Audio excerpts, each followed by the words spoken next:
સુરત મહાનગરપાલિકા દ્વારા રાષ્ટ્રીય પર્વ પ્રજાસત્તાક દિવસ 26મી જાન્યુઆરીની ભવ્ય ઉજવણી કરાઈ હતી. સુરત મહાનગરપાલિકાના વરાછા ઝોન એમાં આવેલા ધર્મનગર રોડ પરના જળક્રાંતિ મેદાનમાં સ્પોર્ટ્સ કોમ્પ્લેક્સ ખાતે યોજવામાં આવેલા ધ્વજવંદન કાર્યક્રમમાં મોટી સંખ્યામાં અધિકારી પદાધિકારીઓ સાથે શહેરીજનો પણ જોડાવા પામ્યા છે. ભારતના રાષ્ટ્રીય પર્વ પ્રજાસત્તાક દિવસ 26મી જાન્યુઆરી આજે દર વર્ષે હર્ષોલ્લાસ સાથે ઉજવણી કરાય છે. દર વર્ષની જેમ આ વર્ષે પણ હર્ષોલ્લાસ સાથે પ્રજાસત્તાક પર્વની ઉજવણી કરવામાં આવી હતી. તો સુરત મહાનગરપાલિકા દ્વારા દર વર્ષે અલગ અલગ ઝોનમાં ધ્વજવંદન કાર્યક્રમ યોજાય છે.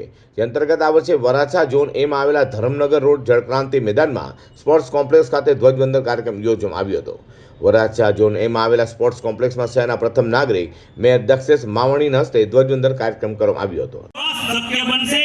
આવનાર વિશ્વમાં કોઈ મહાનગરપાલિકાએ 50 વર્ષનું પાણીનું આયોજન કર્યું હોય તો એ આપણી સુરત મહાનગરપાલિકા છે.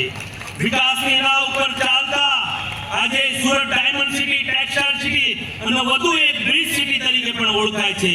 123 જેટલા બ્રિજ હયાત છે અને બીજા 13 જેટલા બ્રિજનું અત્યારે નિર્માણાધીન છે. એટલે પણ સેતુની શહેર તરીકે પણ એનું સેતુની સિટી તરીકે પણ ઓળખને મજબૂત કરી રહી છે. સુરત મહાનગરપાલિકા દ્વારા પ્રજાસત્તાક પર્વે ધ્વજવંદન કાર્યક્રમ યોજાયો હતો. ધ્વજવંદન કાર્યક્રમ બાદ સિક્યુરિટી અને ફાયરના જવાનોની પરેડ યોજાઈ હતી. તો મેયરના ઉદ્બોધન બાદ કાર્યક્રમ સમાપન થયો હતો.